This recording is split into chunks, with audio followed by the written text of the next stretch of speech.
লৈ লৈছোঁ এয়া ক্ৰিস্পি চিকেন ফ্ৰাই। তাৰ কাৰণে মই এনেদৰে এটা বাটিত ধুনীয়াকৈ boneless চিকেন লৈ ল'লোঁ।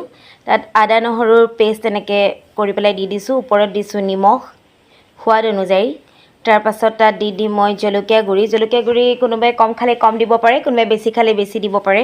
আমি অকণমান বেছি খাওঁ চ' বেছি দিছোঁ।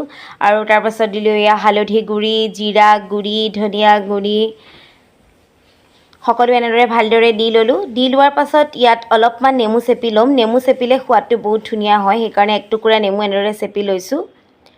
তাৰপাছত ইয়াত মই কৰ্ণফ্ল'ৰ এড কৰিম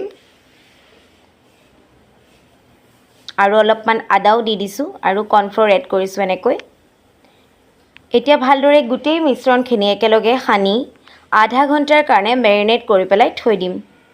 ধুনীয়াকৈ ঢাকনিখন মাৰি আধা ঘণ্টাৰ কাৰণে থৈ দিলোঁ। তাৰপাছত ৰিফাইন তেলত এনেকৈ ধুনীয়াকৈ ভাজি ল'লোঁ। এয়া কেনেকুৱা যে টেষ্টি আছিল, সেইদিনা খাই বহুত ভাল লাগিছিল।